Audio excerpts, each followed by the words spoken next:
Jean-Georges Berthelot, qui est très très loin de ces chiffres que je viens de vous donner. Il a 68 ans, c'est notre doyen ce soir, il est de Langon en Gironde, artisan menuisier à la retraite. Vous en parliez dans un reportage, c'était en janvier 2008, et vous expliquiez pourquoi vous étiez obligé de travailler en plus de votre retraite. La retraite, c'est quoi? C'est dire on s'arrête de travailler. Moi, je me suis à la retraite, mais j'apprécie aussi le travail dans ma retraite. Par nécessité aussi, parce que bon, comme vous savez, aujourd'hui, on a du mal à joindre les deux bouts. Voilà, les retraités ont du mal à joindre les deux bouts. Beaucoup qui nous regardent aujourd'hui dans le journal de 13h, une dame nous parlait de ses 400 € par mois pour vivre. Et vous, Jean-Georges, votre retraite, c'est combien? 410 € par mois. Plus 1000 € par trimestre. Et 1000 € par trimestre. Donc en gros, en moyenne, 700 € par mois, on ne peut pas vivre avec ça. On ne peut pas payer un loyer, Monsieur le Président. Bien sûr. Bien sûr. Personne ne nous accepte. D'accord?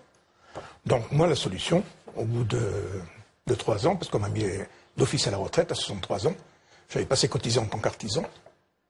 J'ai perdu quelques années quand j'étais en Afrique. Donc le contrat local, donc les cotisations n'ont pas été versées aux caisses, donc je n'ai pas pu récupérer ces 13 ans de cotisation. C'est beaucoup, 13 ans. D'où la petite retraite. D'où cette petite retraite. Donc j'ai 1000 € parce que j'ai travaillé dans le bâtiment. Donc c'est tous les 3 mois, donc 1000 €. Donc pour sortir de cette situation, j'ai repris l'activité d'artisan en 2005. J'ai fait un emprunt. J'ai trouvé une société qui me prenait en sous-traitance. Au bout d'1 an, cette société m'a coulé. J'avais un employé. J'ai été saisi. On m'a pris mon matériel. On m'a pris là où je vivais. Et je me suis retrouvé dans un champ. Je me suis retrouvé dans un champ, Monsieur le Président, avec ma valise. J'ai retrouvé un contrat à Langon, dans une société de distribution, donc un grand centre de bricolage. Je fais 3 jours par semaine, donc 24 heures. Donc c'est dans le cadre cumul emploi-retraite. Je suis très bien, je suis épanoui. Mais comment peut-on aujourd'hui, en retraité, avec 410 € par mois, vivre? S'il m'arrive demain quelque chose, je ne peux pas aller dans une maison de retraite, je peux aller nulle part. Ce n'est pas ma fille qui peut m'assister. Elle-même a déjà des difficultés, elle a une petite fille, elle a des difficultés. Donc aujourd'hui, comment peut-on faire?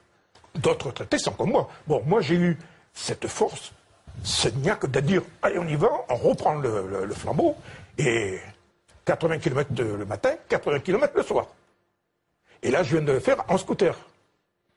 Il y a beaucoup de retraités qui sont dans la situation de M. Berthelot. Que peut leur dire le président de la République ce soir sur cette faiblesse des pensions souvent? Attention, tous les retraités n'ont pas été en Afrique, ce qui fait qu'il n'y a pas eu... Parce que la faiblesse de la retraite de M. Berthelot, qui est même en dessous du minimum vieillesse, c'est parce que pendant un certain nombre d'années, sa vie a fait qu'il n'a pas cotisé. Voilà, non mais... Mais elle est faible dans plein de domaines, dans l'agriculture par exemple. C'est 600 € par mois. Je suis tout à fait...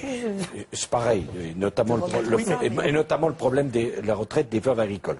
Mais restons sur M. Berthelot. Bon. Premièrement, dans toutes les mésaventures, j'ai beaucoup d'admiration pour votre force, là. On la sent, pas simplement pour le vélo Solex ou la mobilette, mais ce qui vous est arrivé quand vous avez été saisi et que vous êtes retrouvé dans un champ, m'avez-vous dit. Ah oui, ça, c'est... Le mois prochain passe la loi que nous allons déposer pour protéger le patrimoine des artisans. Ce que vous avez vécu, M. Berthelot, ne sera plus possible. Mais j'espère pour d'autres. Parce que oui, ça fait hier, non, j'étais saisi. C'est pas j'espère, je vous annonce une décision. Une décision, j'ai prise. Il y a 1 million d'artisans en France. Et je trouvais profondément injuste qu'ils soient moins bien protégés qu'une grande entreprise. Une grande entreprise qui fait faillite, on ne va pas saisir le patrimoine des dirigeants. Donc un artisan qui fait faillite ou qui a des problèmes, comme M. Berthelot, ça lui est arrivé, on va saisir son appartement. C'est profondément injuste. Profondément injuste. Désormais, c'est le patrimoine affecté, on ne pourra saisir pour de l'artisan que les seuls éléments de son patrimoine affectés à son travail d'artisan, pas son patrimoine personnel, les économies de sa vie, son appartement. Ce problème va donc être réglé, M. Berthelot. Il y a une autre question aussi là-dessus. C'est la valeur. Quand on vous vend votre matériel On va pas rentrer dans... Non, mais Ne rentrez pas, s'il vous c'est plaît, important parce qu'on va devoir conclure. Non, mais c'est important ce que je vais vous dire. C'est que quand vous avez acheté quelque chose en un an, on vous le dévalorise. Bien sûr. De 10 000, on vous le fait passer, on vous le vend à 3 000. De 30 000, on vous le vend à 8 000. Il y a quelque chose qui ne va pas. Bien sûr, bien sûr. Il y a quelque chose qui ne va pas. Mais convenez, M. Berthelot, que déjà, si vous aviez pu avoir la protection de votre patrimoine personnel, vous ne seriez pas retrouvé dans un champ. Ce problème sera réglé. Deuxièmement, il y a plein de retraités qui ont des petites retraites. Pourquoi? Et notamment pour les agriculteurs, pour les artisans, parce qu'ils ont commencé à travailler à une époque où on leur prenait des petites cotisations, mais on leur disait pas que ça faisait des petites cotisations, ça ferait des toutes petites retraites. Voilà.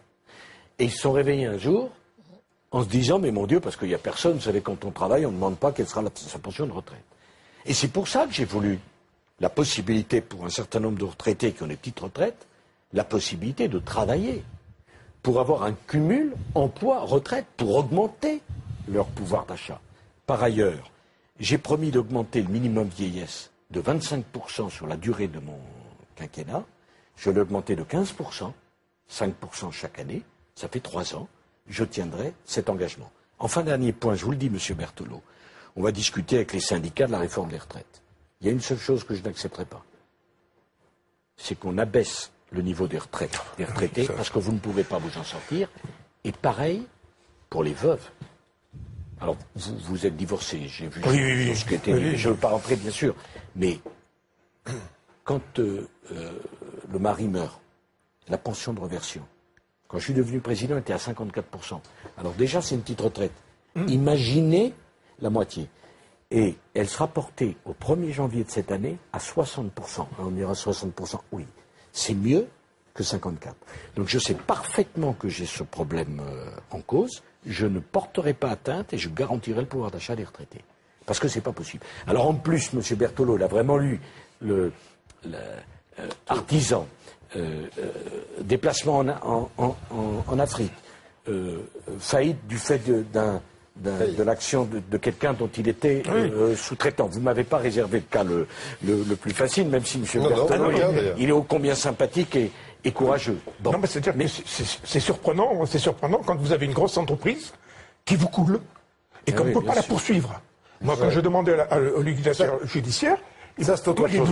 Non, mais si, c'est parce que... Je voudrais Monsieur le Président, on va arriver presque au terme de cette émission. Je dois dire autre chose qui me touche. J'étais tout seul face à la grande entreprise. Moi, ce que je veux, c'est qu'il n'y en ait aucun d'entre vous qui soit tout seul. Et pourquoi j'étais content de vous entendre, de discuter avec vous au-delà de nos différences?